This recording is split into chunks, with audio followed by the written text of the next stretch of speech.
Before we begin, viewer discretion is strongly advised. The following is for educational and entertainment purposes only. This is the verbatim federal courtroom testimony of the Sean Diddy Combs trial as reported by Inner City Press. The moment finally arrived. After months of speculation, court documents, and mounting public pressure, Sean Jay-Z Carter stepped into the courtroom, not as a mogul, not as an icon, but as a man defending himself against disturbing allegations and as a defendant for Diddy. With Diddy's world unraveling and freak-off parties now a part of sworn testimonies, Jay-Z was dragged into the storm by association. His name was attached to rooms he denied entering, events he claimed never happened, and victims he insists he never met. But how would he defend himself in front of the jury, the media, and the culture? What would he say when the whole world was watching? This is the moment Jay-Z testified. The courtroom had just settled after a long morning of legal back and forths. The prosecution was preparing to reintroduce evidence linked to Cassie Ventura's testimony. Diddy's lawyers shuffled papers, half bored and overly confident. That's when the doors opened. Not quietly, not with warning,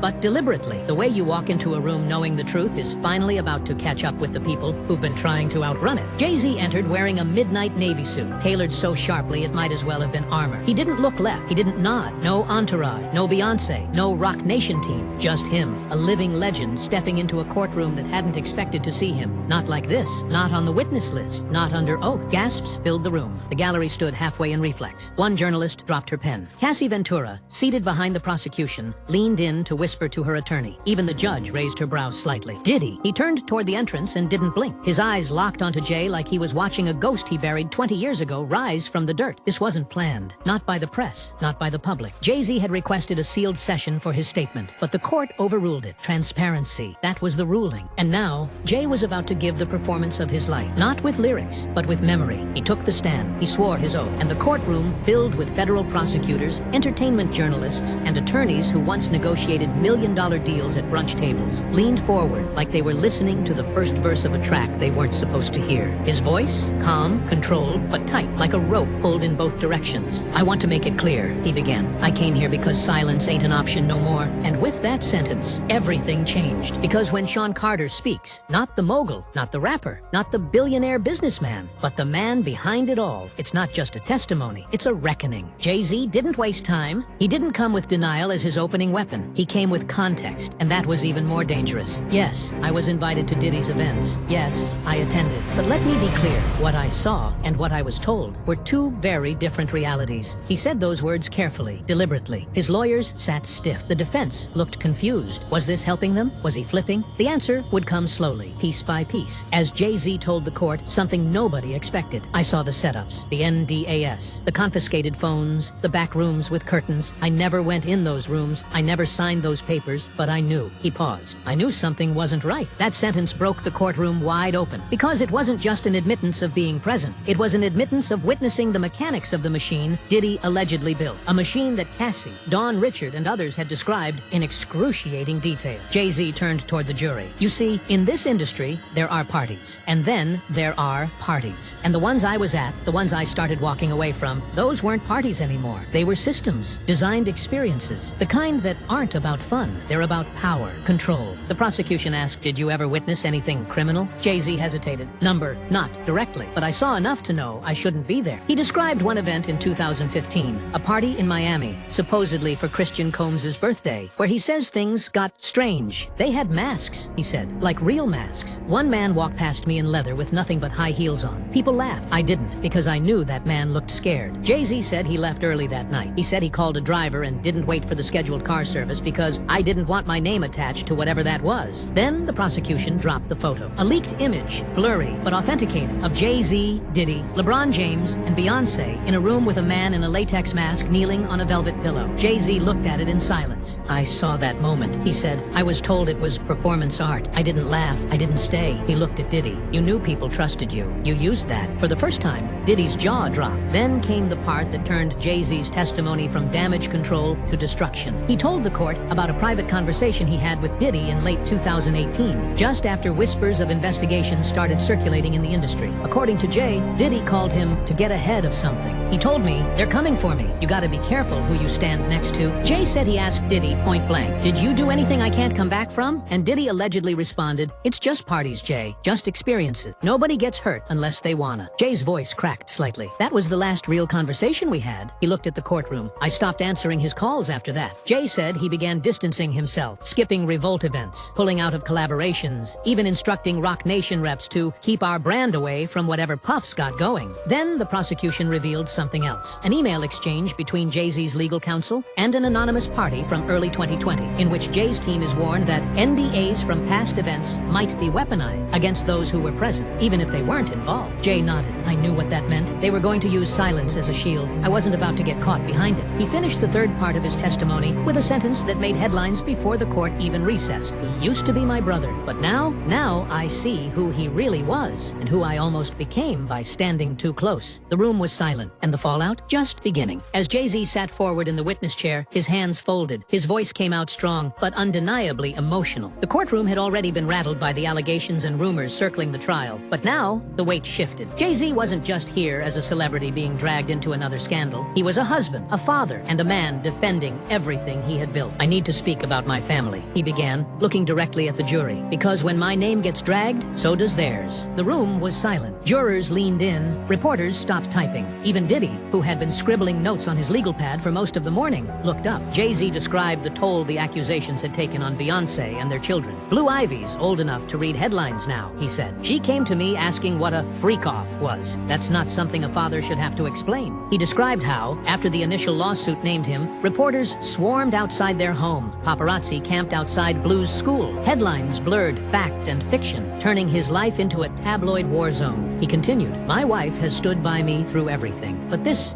was different. This wasn't business drama or career competition. This was a nuclear bomb dropped on our family. And the worst part? It was all based on a lie. He then turned to the specific claim that he and Beyoncé attended the alleged Miami freak-off in 2015. Jay-Z reached into a folder and pulled out flight records. On the night in question, we were in Paris, he said. It was our anniversary. We stayed at Hotel Plaza Athénée. I've included the hotel receipt, photographs, video timestamps, and multiple eyewitness accounts. We weren't there. The prosecution reviewed the material. The judge asked the clerk to confirm the dates. Everything checked out. Jay-Z had receipts, literally, but he didn't stop there. He called out the culture of clickbait and unverified gossip that had allowed these rumors to thrive. When did we stop demanding proof? He asked the room. When did accusation become conviction? He emphasized that his reputation wasn't just his own. It was tied to his wife's, his children's, his entire legacy. I've spent decades building something clean, something that lifts our community, and in a single headline, that gets smeared with no evidence? Beyoncé was mentioned several times, but Jay-Z was careful. He didn't lean on her fame or status. He spoke of her as a mother, a woman blindsided by allegations she had no part in. I came here to defend truth, he said, and to make sure no one, not even a billionaire, gets away with burying people in lies. Jay-Z's composure never cracked, but his voice took on a sharper edge as he addressed the next major claim, the infamous Miami party, hosted at Gloria and Emilio Estefan's mansion, where he was allegedly seen by multiple witnesses during Diddy's alleged freak-off event. I want to be very clear, Jay-Z began. I have never, in my entire life, attended a party at Gloria Estefan's house. Not in Miami, not anywhere. He unfolded several documents, a timeline of his activities from that week, supported by security detail logs, transportation manifests, and charity event programs. He walked the court through every hour of the date in question. On the night of the alleged party, I was in Los Angeles. I was attending a charity dinner hosted by the Sean Carter Foundation at the Peterson Automotive Museum, he said. Here's my speech transcript. Here's the guest list. Here's a photograph with the mayor. The evidence was irrefutable. The court clerk displayed a screen showing the security log of the museum, which captured Jay-Z's entrance and exit down to the minute. But the part that hit hardest wasn't the proof. It was the breakdown of how these rumors got started. Jay-Z called out the vague phrasing in lawsuits and the power of innuendo. You don't need a lie to be loud, he said. You just need it to be repeated. He explained that his name had been attached to these rumors not because of any witness, but because of a pattern of him attending Diddy's events in the past. That's what this has come to? I once went to a brunch, so now I'm complicit in everything this man's accused of? He told the jury that the media narrative had spun wildly out of control. They printed that I was seen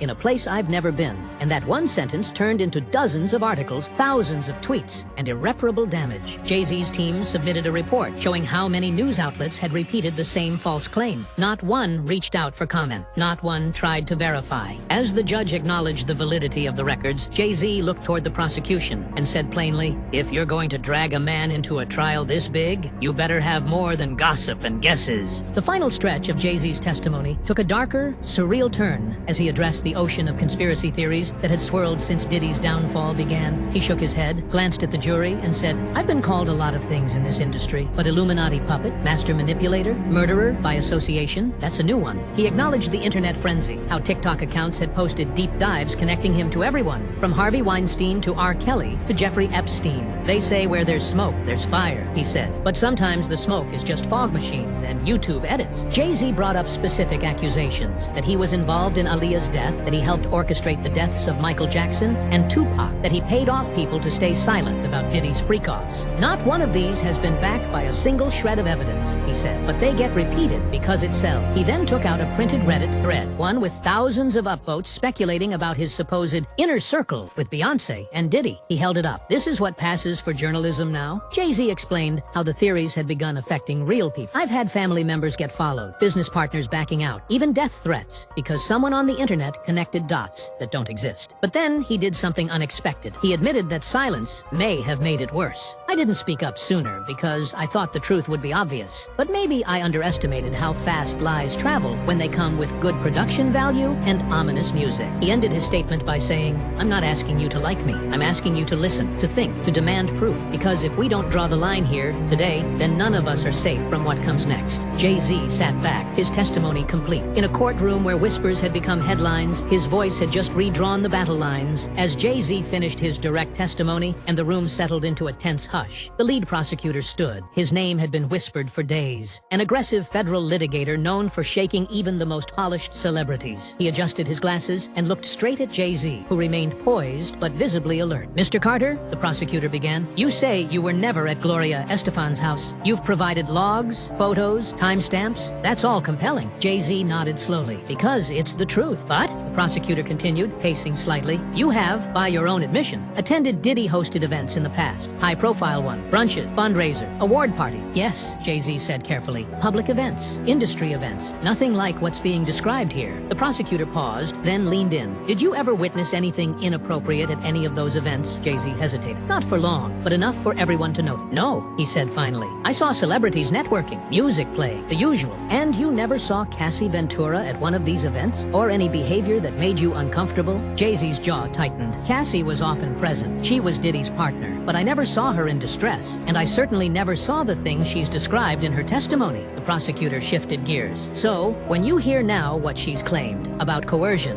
about abuse, about the so-called freak-offs, you're saying you're completely blindsided?" "I'm saying I didn't see it," Jay-Z replied firmly. "And if I had, I wouldn't have stayed quiet." The prosecutor nodded. "That's what Russell Simmons said too." The room gasped. Jay-Z blinked, his poker face breaking for a half-second. "Objection!" Jay-Z's attorney barked. The judge sustained it, but the implication lingered in the air. The prosecutor continued, pushing the idea that Jay-Z's proximity to Diddy gave him access to more than just music industry clout. He floated the possibility that Jay-Z knew more than he was admitting, but without direct evidence. It was all strategy. The jury watched, some skeptical, others sympathetic. Jay-Z's final response before stepping down cut through the tension. "I'm not here to protect Diddy. I'm here to protect my name. And if I was part of that world, if I even suspected it, I wouldn't be testifying. I'd be on trial." As Jay-Z stepped down from the witness stand, he adjusted his suit jacket, briefly glancing toward the gallery where Beyonce was not seated, but her absence felt present in every stare. He exited through the side door, escorted by security, but the courtroom remained buzzing. Murmurs, head shakes, and gasps, some in disbelief, others in vindication. Reporters in the gallery exchanged frantic texts and notes. Social media was already erupting. Headlines flashed: Jay-Z breaks silence under oath. Jay-Z versus prosecution. Jay-Z defends Beyonce and family from Diddy ties. There was no waiting for a verdict. The internet had already rendered one. But inside the room, something more complicated was unfolding. The jury remained unreadable. Juror 4, a middle-aged black woman in a beige pantsuit, scribbled steadily in her notepad. Juror 9, a young man with a military haircut, stared at the empty witness chair long after Jay-Z had left it. And the alternate juror, he bit his pen cap in silence, eyebrows furrowed. One spectator, a former bad boy intern, was caught by the sketch artist wiping tears from her eyes. She told a reporter during recess, he talked like he didn't know, but we saw him at those events. Maybe he didn't see what we saw, or maybe he just looked away. Cassie Ventura remained stone-faced, seated at her attorney's table. She didn't react during Jay-Z's testimony, but when his voice cracked mentioning Blue Ivy, she briefly looked up, not with empathy, more like a question. Was he protecting his family or protecting himself? Even Diddy, stoic throughout much of the trial, showed signs of twitching. He tapped his pen faster. His eyes scanned the room. Jay-Z's denials had hit him too,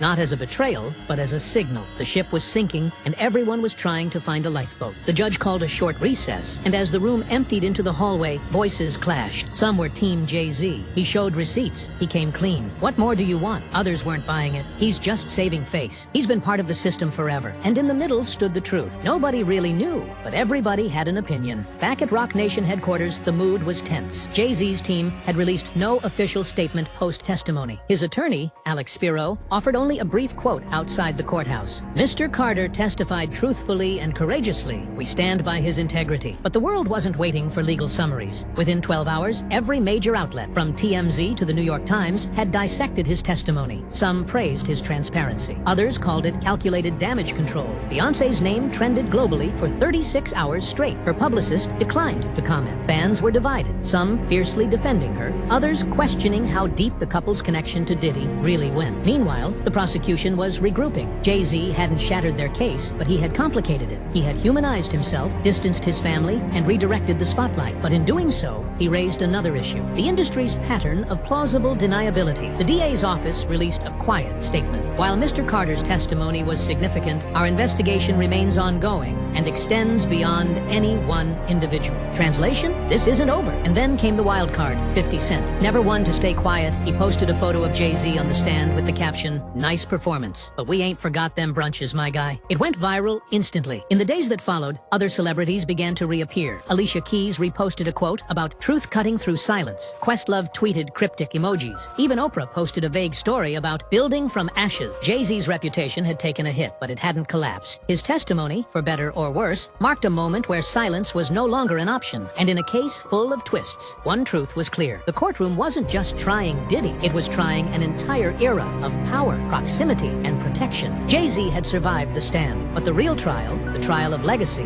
was just beginning.